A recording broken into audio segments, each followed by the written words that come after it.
Continuamos en Es la Mañana en Valencia. Ante la posible orden de un nuevo confinamiento domiciliario debido a esta crisis sanitaria del COVID-19, nos hacemos una pregunta. ¿Estamos preparados psicológicamente para volver a encerrarnos en casa? ¿Aún nos quedan secuelas de ese primer confinamiento? ¿Cómo podemos superar psicológicamente una vez más eso de coartar nuestra libertad y el tener que estar encerrados en nuestros domicilios? Pues para hablar de todos estos temas tenemos con nosotros a la psicóloga valenciana Sara Navarrete. Sara, ¿qué tal? Muy buenas tardes. Hola, buenas tardes. Sara, te pregunto, ¿estamos preparados psicológicamente para volver a encerrarnos en casa? Bueno, la respuesta es no estamos preparados. No estábamos en la primera, pues imagínate para ahora, ahora ¿no? menos, ¿no? Pero bueno, como todo, se va haciendo camino al andar, ¿no? Uh-huh. Realmente, sí, comentábamos, ¿no? No estábamos preparados la primera vez, pues ahora menos. Realmente, la primera vez que nos encerramos en casa, sí que podríamos, bueno, pues ese desconocimiento, ¿no? El de repente, sin planearlo, sin imaginarlo, nos cortan prácticamente todas nuestras rutinas y nos encierran en nuestra casa.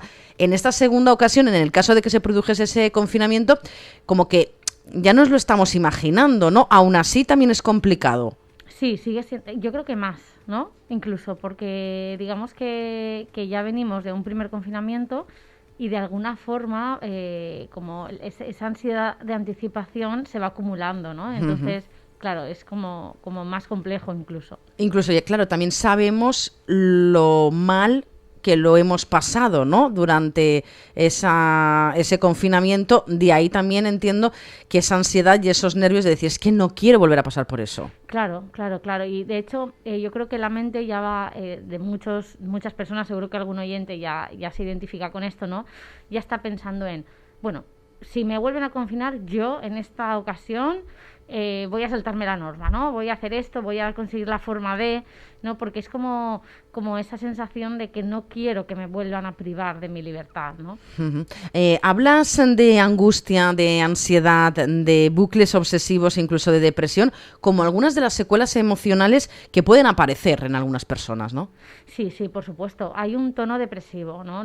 Yo lo que veo en la consulta y también a nivel social, ¿no? Con mis amistades, es que hay un tono depresivo, realmente, ¿no? Estamos como, yo siempre digo, si a lo mejor estábamos de bienestar en un 9, pues ahora partimos de un 7, ¿no? Muchas personas tienen esa sensación. Uh-huh. Claro, si lo extrapolamos sobre el papel, decimos, bueno, pues realmente vamos a trabajar desde casa, vamos a tener más tiempo, ¿no? Para poder realizar otras actividades que a lo mejor el día a día no me permite, pero ¿por qué, Sara, a todos no nos cae muy bien eso de que nos encierran? No sé si es porque nos privan de la libertad, porque nos impiden hacer aquello que deseamos o porque realmente es una situación que no controlamos.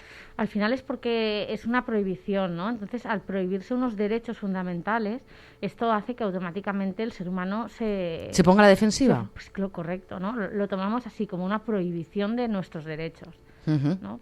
Entonces, nos cuesta ver el contexto del por qué. Uh-huh. Y ante eso, y para aliviar este nuevo confinamiento, en el caso de que se produjera, Sara, nos has organizado diferentes claves, nos das a conocer diferentes claves para hacerlo mucho más llevadero. La primera de ellas es hacer deporte diario. ¿Por qué es tan importante este deporte, este ejercicio físico diario? Bueno, el deporte es fundamental, siempre, ¿no? Es un antidepresivo, es un protector en muchos aspectos, pero ahora más, ¿no? Cuando estamos en una situación de privación de libertad, tenemos que, si lo recomendable es hacer por lo menos 3 días a la semana, yo recomiendo 7. Evidentemente no voy a estar 7 días corriendo a maratones, ¿no? Pero realmente sí que podemos incluir la actividad física durante 7 días, paseos de media hora.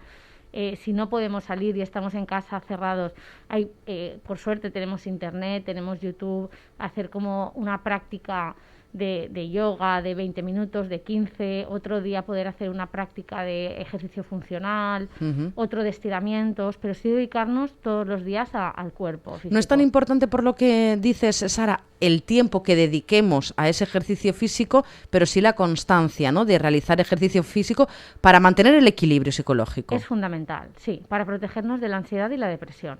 Uh-huh. De verdad, si hay alguien que nos está escuchando y ya lo practica, automáticamente va a entender de lo que hablo. Si no es así, yo animo a que lo prueben y que realmente luego valoren cómo se sienten. También es verdad que durante ese tiempo, ¿no?, que dedicamos a hacer deportes, como que no pensamos en otra cosa. Podemos pensar, no me puedo levantar, no puedo hacer otra serie, o qué bien relajada estoy, ¿no? En el caso de hacer yoga, nos focalizamos y centramos toda nuestra atención en lo que realmente estamos haciendo en ese momento, obviando o olvidando esos problemas diarios, ¿no? Sí, y además en muchas ocasiones, ¿no?, muchas excusas que nos ponemos es que estoy tan cansada, ya. No, es que estoy tan cansado, es que no descanso por las noches, ¿cómo me voy a levantar media hora antes o una hora antes? Pues paradójicamente esto, posiblemente tienes una sensación de cansancio porque no estás activando tu cuerpo, ¿no? Entonces es fundamental, ¿no?, también en esto. Otra de las claves que recomiendas, Sara, es ser muy conscientes de que esta situación es temporal, que va a tener un final. Y me gusta mucho que incidas en esto, ¿no?, porque cuando el presidente del gobierno salió y dijo hasta el 9 de mayo de 2021 se decreta el estado de alarma, la sensación es de hasta 2021, hasta mayo, 9 meses, es imposible. Sabemos que tenemos un final, pero es muy largo ese final. Claro, pero hoy también, ¿no?, dicen que ahora ya está la vacuna, ¿no? Entonces, a ver, todo esto hay que tomarlo con pinzas, ¿no? Uh-huh. Y además, en ese final, ¿no?, en este de hasta el 2021, hasta tal, tenemos que ver que hay una progresión, ¿no? Claro. No vamos a estar... claro, cuando nos dan esta noticia automáticamente pensamos, madre mía, hasta el 2021 encerrados, sin libertad. No, van a haber, digamos que episodios y van a haber progresiones en las que estemos mejor, estemos peor. Entonces va a ser un continuo, no es tan radical. Pero mentalmente, psicológicamente sí que es importante que tengamos una meta, ¿no? Es decir, esto va a acabar y tenerlo muy claro, ¿no? Muy presente. Sí, eso seguro. Eso seguro, si no podemos mirar la historia, ¿no?, el pasado, ¿no?, todas las pandemias. Entonces, terminar va a terminar, pero tenemos que vivir un poco en el presente, en el día a día. Ahora, por ejemplo, no podemos estar pensando en dentro de 2 o 3 meses porque no lo sabemos. Igual, fíjate, de un día para otro nos dicen, ya hay una vacuna, ¿no? Luego, igual, de otro día para el siguiente nos dicen, no, que ahora no vale, que ahora sí que vale. Entonces, tenemos que vivir un poquito en el día a día. Hablamos de tener muy presente, de vivir el día a día, de que esta situación es temporal. Y también otra de las claves es que hay que intentar, en la medida de lo posible, relativizar este problema, ¿no? Sí. Bueno, a mí es algo que personalmente me ayuda mucho, ¿no? Para mí misma, para aplicarlo a mí misma y también con mis pacientes, ¿no? Y es esto de pensar que nosotros ya partimos de una situación privilegiada. Es decir, que tenemos unos privilegios que gran parte del mundo, o sea, y digo gran parte, somos pocos los que somos privilegiados, no tiene, como por ejemplo agua caliente, una casa resistente, una cama, podemos bajar al supermercado a comprar comida, podemos ir a la farmacia, si queremos un taxi, cogemos el taxi. Es decir, tenemos una situación privilegiada y si yo me observo y pienso, hay una gran parte del mundo que vive constantemente con carencias primarias, no tienen alimentación, no tienen agua, tienen que hacer grandes esfuerzos, no tienen medicina, y esto es un continuo. Entonces, claro, al relativizar yo puedo decir, bueno, yo me estoy quejando porque evidentemente me han cortado unos derechos que yo tenía, ¿no? Yo vivía muy bien, vivía muy, muy bien. Y cuando me quitan eso, me doy cuenta de lo bien que vivía. Pero también tengo que hacer ese ejercicio de parar y decir, bueno, es que hay muchas personas que viven con unas carencias espectaculares durante mucho tiempo, ¿no? Claro. Y esto es importante para poder ponernos en un punto, ¿no?, y relativizar. Y seguir siendo agradecidos con la situación que tenemos. Otra de las claves es el informarnos solo a través de los canales sociales. Explicas, Sara, que para intentar evitar, ¿no?, ese impacto emocional que pueden generar titulares amarillistas. Sí, hay que informarse a través de canales oficiales, ¿no? Porque si no, siempre tenemos el grupo de WhatsApp que nos dice, el amigo que ahora nos desdice. Entonces, limitar un poco la información que recibo. Es decir, no hace falta estar todo el día pegado a las noticias, mañana, mediodía y tarde. Con que la veamos día sí, día no, o cada 2 días vamos a estar informados. Y siempre por canales oficiales. ¿vale? Gobierno, la OMS, Ministerio de Sanidad y ya está. ¿Por qué es tan importante, como comentas, Sara, mantener esas rutinas, los mismos horarios que tenemos habitualmente, el respetar el tiempo de trabajo, el tiempo de ocio? De hecho, en tu libro, el de 10 claves para aumentar la autoestima, hablas de esa regla del 8-8-8, ¿no? Es el mantener ese equilibrio. ¿Por qué es tan importante esa rutina? Sí, porque realmente esta sería como la quinta pauta, ¿no? Mantener dentro de lo posible las rutinas independientemente de si estoy confinado o si no.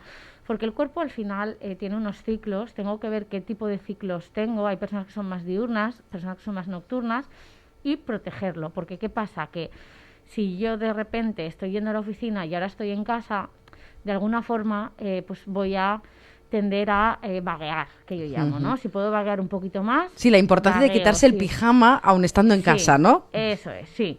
No, entonces, es muy importante porque si no, lo que hacemos es también promover, junto con las otras pautas, ¿no? Es decir, si yo no hago deporte, si yo no me relaciono, si yo estoy pegado todo el día a las noticias, si yo no me quito el pijama para trabajar, al final, ¿qué hago? Promuevo un proceso que me va a llevar a una distimia, ¿no? Una depresión leve, ligera, y a sintomatología ansiosa. Claro, como que te retroalimentas de cosas negativas, ¿no? Sí, entonces es un factor de protección. De ahí la importancia de las rutinas, no solo para los adultos, también lo comentábamos para los niños, ¿no? Es decir, los niños es muy importante, esas pautas, esas rutinas. Entiendo que en el caso de que se tengan que volver a confinar, también es importante levantarlos por la mañana, aunque no tengan que ir al colegio, pues que madruguen. Sí que es verdad que teniendo en cuenta que los horarios pueden ser un poco más flexibles, pero mantenerles también esas rutinas. Sí, los niños más aún, ellos necesitan rutina. Además, si nosotros nos excedemos en las horas de sueño, también el sistema entiende que estamos entrando en un bucle de depresión y va a generar una química y un equilibrio hormonal que va a ir hacia la depresión o la tristeza, ¿no? Hablando de los niños, me ha llamado mucho la atención y me gusta que no se demonice a las tablets, a las pantallas, a los ordenadores. De hecho, una de tus claves para superar este nuevo confinamiento es que no pasa nada si es necesario dejar a los niños un poquito más de pantalla. Bueno, pues es mejor eso que haya en el hogar mucho estrés, ¿no? Claro que no pasa nada. Es decir, no podemos ser tan exigentes. No pasa nada porque a los niños les dejemos más pantallas. Ya habrá tiempo de reeducar. Ya habrá tiempo de ofrecer alternativas, ¿no?, a la pantalla. Tampoco pasa nada porque nosotros igual tengamos más ansiedad y comamos un poquito peor. Un poquito. ¿Vale? Entonces también tenemos que ser más flexibles, ¿no? En todo, sí.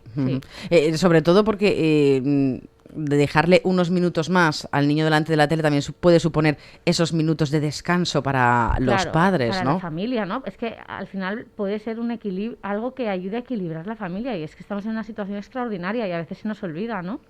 Hablabas de relativizar, también hablabas de ser positivos, ¿no? Es decir, bueno, vamos a aprovechar, tenemos más tiempo para estar en casa, tenemos más tiempo para nosotros. Claro, sí, por supuesto. Esto es también algo importante, ¿no? Dentro de lo que cabe, que ya lo hicimos en la primera ola, es esto de, bueno, voy a aprovechar para mejorar, no hacer feng shui, que llamamos, ¿no? Arreglar la casa, quitar, pues abrir los cajones esos que nunca se abren y empezar a tirar, ¿no? Tirar es bueno, tirar nos equilibra. Entonces, ver que realmente no estoy dándole uso y que puedo tirar o donar, ¿no? O sea, no, y hacer actividades, bueno, pues sí que es verdad que durante el primer confinamiento a todo el mundo le dio por comprar harina y levadura, ¿no? Y hacer pero bueno, también es una manera de distraerse, ¿no? Sí. De no estar pensando, como de abstraerse de lo que está sucediendo fuera, ¿no? Es una tarea creativa y eso ayuda. O sea que... Bueno, pues esas son las claves que nos propone la psicóloga Sara Navarrete en el caso de que nos vuelvan a confinar, cómo superarlo de la mejor manera posible y que no nos afecte psicológicamente. Repasamos hacer deporte diario, recordar que esta situación es temporal y tiene un fin, relativizar el problema, informarnos solo a través de esos canales oficiales, mantener los mismos horarios y rutinas, si es necesario, pues darle a los niños más tiempo de pantalla y, por último, aprovechar para hacer tareas pendientes o actividades de ocio que normalmente no podemos hacer. Pues Sara, muchísimas gracias por ayudarnos a, en caso de que nos vuelvan a encerrar, bueno, pues mantener, ¿no? Y seguir estas pautas, estas claves para que nos ayude a llevarlo un poquito mejor. Al final, como siempre decimos, ¿no? La mente puede ser una gran aliada, pero también puede ser muy traicionera. Así es, así es que tenemos que poner de nuestra parte. Pues muchísimas gracias, Sara, por estas pautas para superar psicológicamente un segundo confinamiento si fuera necesario. Gracias. A ti.